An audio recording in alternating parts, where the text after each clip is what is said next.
정찬 세상의 저녁 마르시아스의 가죽.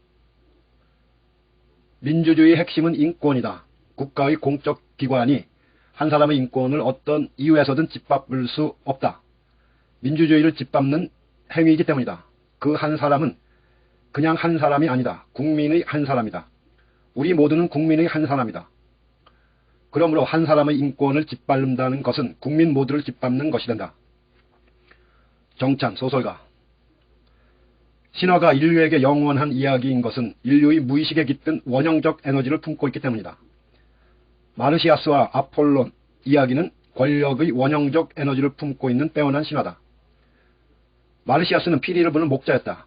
그의 피리 연주는 신들의 어머니 키벨레의 슬픔을 위로할 정도로 뛰어났다. 어느 날 여신 아테네가 피리를 불고 있는데 장난꾸러기 에로스가 웃었다. 노한 아테네는 피리를 던졌고 땅으로 떨어진 피리가 마르시아스에게 발견되었다.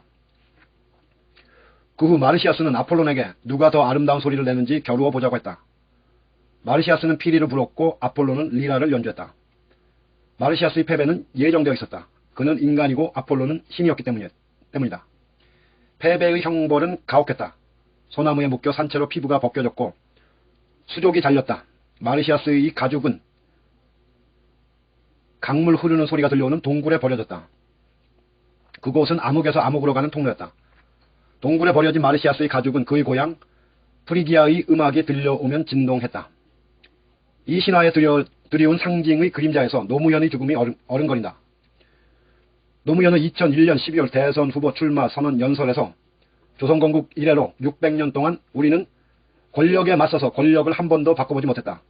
비록 그것이 정의라 할지라도, 비록 그것이 진리라 할지라도 권력이 싫어하는 말을 했던 사람은 또는 진리를 내세워서 권력에 저항했던 사람들은 그 자손들까지 멸문지화를 당했다고 말했다. 이 말에서 신의 권력에 도전했던 마르시아스의 영혼이 느껴진다. 신은 인간에게 절대적 권력자다. 그럼에도 인간에 불과한 마르시아스가 신에게 도전했고 그 대가는 참혹했다. 조선일보 2009년 3월 30일자 김대중 주필 칼럼에서 어쩌면 노씨와 그의 사람들이 지금 당하고 있는 정도는 노씨 등이 너무 까불었기 때문인지도 모른다고 썼다. 인간에 불과한 마르시아스가 신의 권력에 도전한 것이 그에게는 까부는 행위였던 것이다. 그로부터 2달이 채 안 되어 노무현은 스스로 목숨을 끊었다. 노무현을 향한 정권과 검찰, 언론의 공적 폭력이 그를 죽음에 이르게 한 것이었다. 그 죽음의 캄캄한 시면, 그 시면이 불러일으키는 현기증 속에서 문성근은 노무현의 죽음을 헛되게 해서는 안 된다는 간절함으로 2010년 8월 국민의 명령을 결성하고 거리로 나가 유쾌한 100만 밀란을 시작했다. 기득권 정치를 허물어뜨릴 수 있는 야권 단일 정당 결성을 목표로 한 시민운동이었다. 그 운동이 추구한 것은 정치가 생활이고 생활이 정치가 되는 온오프 정당이었다. 유쾌한 100만 밀란의 정신이 1년여 후 혁신과 통합으로 이어짐으로써 야권 단일 정당의 토대가 형성되었다. 문성근 국민의 명령 대표가 견뎌온 풍찬 노숙의 결실이었다. 2011년 8월 30일 새로운 야권 통합 운동기구 혁신과 통합이 이화여고 100주년 기념관에서 연 첫 공식 행사에서 문재인과 문성근, 조국은 통합수권 정당을 만들어 민주진보 정부를 탄생시키자고 역설했다. 이런 역정을 거쳐 만들어진 것이 지금의 민주당이다. 민주당을 이끈 문재인이 촛불혁명을 바탕으로 2017년 봄 정권을 교체한 순간 암흑에서 암흑으로 가는 통로의 동굴에 버려진 마르시아스의 가죽이 진동했을 것이다. 2019년 8월 9일 문재인 대통령은 조국 서울대 교수를 법무부 장관으로 지명했다. 그로부터 18일 후인 8월 27일 검찰은 조국 후보자에 대한 전면적 압수수색을 단행했다. 9월 9일 대통령이 조국 후보자를 법무부 장관으로 임명하자 수사의 강도가 한층 높아졌다. 검찰이 그런 행위는 누가 보아도 대통령 인사권에 대한 무단적 저항이었다. 조국은 오래전부터 일관되게 검찰개혁을 주창해온 법학자였다. 2011년 출간된 조국 대한민국의 고한다에서 민주화 이후 검찰은 군사정권 시절의 하나회에 견줄 만한 힘을 가진 존재가 되었다. 민주사회에서 통제받지 않는 괴물을 방치해둘 수는 없다.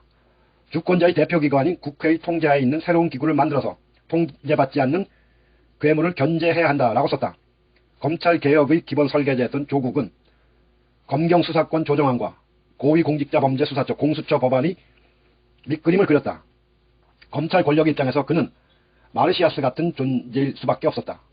조국이 장관직에서 물러난 2019년 10월 14일 이문정 검사는 페이스북에 타깃을 향해 신속하게 치고 들어가는 검찰권의 속도와 강도를 그 누가 견뎌낼 수 있을까요? 죽을 때까지 찌르니 죽을 수밖에요. 라고 썼다. 검찰 권력이 조국에게 원한 것은 마르시아스의 가족이었다. 조국과 그의 가족에 대한 검찰이 반인권적 수사가 가능했던 것은 언론과의 긴밀한 공조가 있었기 때문이다. 그가 법무부 장관 후보자로 지명돼 2019년 8월 9일부터 그해 12월까지 기사량이 100만 건에 이르렀다. 최순실, 최서원 관련 기사량의 10배였다. 기사의 대부분은 검찰이 흘려준 정보들을 바탕으로 이루어졌다. 문제는 언론이 그 정보들을 검증 절차도 없이 무차별적으로 받았었다는 데 있다. 지금 시점에서 그 기사들을 살펴보면 편파, 왜곡, 가짜뉴스로 얼룩져 있다. 군부 독재 정권에 감금되었던 언론의 자유가 민주화로 풀려나자 언론이 기업화되면서 스스로 이익 권력 집단으로 전락한 결과였다. 노무현은 그런 언론을 개혁하려 했고 언론은 그런 노무현을 집요하게 물어뜯었다. 민주주의는 공동체의 시간 속에서 변화해 나가는 생명체다. 이 생명체에게 언론의 언어는 공기와도 같다. 언론의 언어가 탁하면 민주주의가 들이마시는 공기도 탁할 수밖에 없다. 민주주의의 깊이는 공동체가 영위하는 삶의 깊이이자 생각과 문화의 깊이다. 그래서 공동체는 민주주의라는 생명체의 내부를 끊임없이 살펴야 하는 것이다. 민주주의의 핵심은 인권이다. 국가의 공적 기관이 한 사람의 인권을 어떤 이유에서든 짓밟을 수 없다. 민주주의를 짓밟는 행위이기 때문이다. 그 한 사람은 그냥 한 사람이 아니다. 국민의 한 사람이다. 우리 모두는 국민의 한 사람이다. 그러므로 한 사람의 인권을 짓밟는다는 것은 국민 모두를 짓밟는 것이 된다. 조국에 대한 검찰과 언론의 공적 폭력은 참혹했지만 그 폭력을 지지하고 조장하는 이들의 모습은 더 참혹했던 것은 그런 이유 때문이다. 널리 알려져 있듯 신화에서 희생자는 성스러운 존재다. 희생이 은폐된 죄를 드러내기 때문이다.